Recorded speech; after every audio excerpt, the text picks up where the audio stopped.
James, is it? James Harris? Yeah. So, and maybe anybody who's a part of that can dial in on this teleconference and then just communicate from there. And because we have fellows that are all around the globe with Pfizer, so it'd be very easy to just set this up. And this could be a model for you guys could be the first to doing this. So I think it's important too, the more that you guys partner with the network, the more it's going to strengthen when people are reviewing the applications. Oh yeah, PSI, that you obviously already stand apart, but you know, there could be one extra additional thing to say from the senior level to say, okay, this is an organization that, you know, goes above and beyond and, you know, be a good partnership. We'd like to do that. Yes. Let's talk for a few minutes. Yeah, that'd be great. And we'll, That'd be great. Make it happen. Yes, ma'am. Thanks. Thank you. Hi. Hi, I'm Jasmine. I'm in the supply chain group. Hey, Jasmine. I'm very excited to hear about the supply chain help that we could be getting for some of our platforms or globally. And I'm wondering if you could tell us a little bit about some of the projects that some of the supply chain fellows have worked on around the world and some of the outcomes of those. Just a few. That's a great question, actually. My expertise is a little bit more on the entrepreneur side in terms of marketing, sales, and we have done, I know we have a lot of supply chain fellows that are out there, but in terms of my know-how, we do have an internal, actually as an external way of looking for those supply chain fellows that work with PSI, and you can actually read everything that they've done. Me personally, I don't know exact examples. We've had I think at least 2 supply chain fellows. One was in Ethiopia and one was in Mozambique. And what they did was, you know, look at the warehouse, look at distribution systems, and try to strengthen those, create best practices, and leave the platform with some manuals on going forward. So those were, I think, our first supply chain fellow that was probably 4 or 5 years ago. We haven't had one in the past couple years.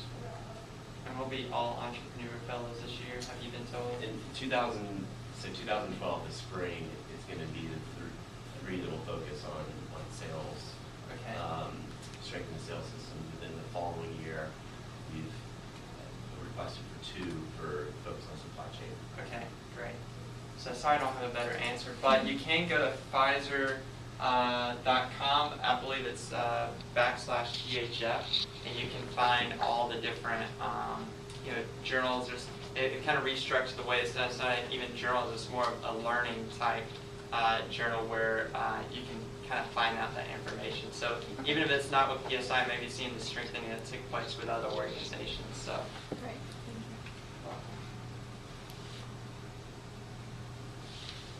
This is the website, by the way. Yeah, Pfizer.com/GHF. Any other questions? I'll ask one more about partnering with headquarters. All of our fellows have been field focused. I know that's the purpose of the program. Is there talk about trying to have time either before the assignment or after the assignment to spend time here and share everything you learn in the field with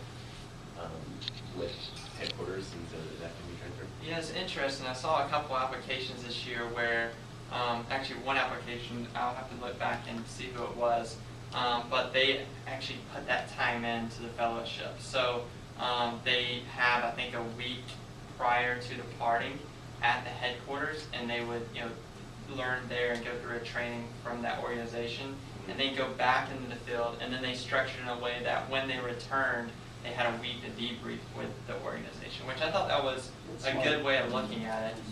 That way we don't have this lack of connection with, like, myself coming back and Pfizer needs me immediately, and they care about what I did, but at the end of the day, it's like, what's next, right? Sure. So we've asked Melissa for that. She seems receptive. I was wondering if it's already occurred. I think it's a great idea. You could support that. Yeah. That'd be great. I think so, and I think it even built into, like, if there's still a willingness to change kind of the structure after the application, maybe adding that in before and after, and seeing what the budget change. I think, you know, you're probably getting a lot of U.S.-based colleagues now that come through. If it's somebody in Asia, it might be a little more challenging, but if it's U.S.-based, it would be easier. And because the training now is going to be more online. I think virtual, I don't understand how the training is going to be with the program now. And you remember we had a 1-week training prior. So that's going to be a little different. So it might be a good time to actually do that. But I think a lot of the fellowships are 3 months now as well, right? There, Or is the some 6 preference months? is 3. I think we asked for 4 months, but it's a matter of them being able to take time off. Yeah. In terms of if it's outside the fellowship time, so I came to PSI for a couple days and met with a few people prior, which is very, very helpful. I wish that all fellows could do that. But it was all based off my manager then allowing me to come down, and then it came out of our budget versus the GHF budget. But if you could schedule that right in the time where it's actually part of the fellowship, it'd be a lot easier. The other thing that we've talked about is during the training system, during the orientation, I guess it's not going to all be in New York this year, but if there's opportunity for us to be part of that training, and maybe it's on the communications team, something that Kate mentioned that her team would be willing to do. But it would be great to have a briefing to the fellows, what to expect, and then prior to arrival. That's a good feedback. Yeah, yeah. I'll send that up to Melissa as well to see if it's something that maybe if it's a virtual training or however that looks, to see if you guys could come in and maybe have a segment in there. Yeah. That'd be great. Just a small question about the length of the fellowship. I was surprised to hear that it's shrinking. Yeah, Is that it's- because Pfizer needs you back? Because it seems like you hardly have time to get your feet wet before you have to leave again. Yeah, that's exactly it. It's time and being able to get that time.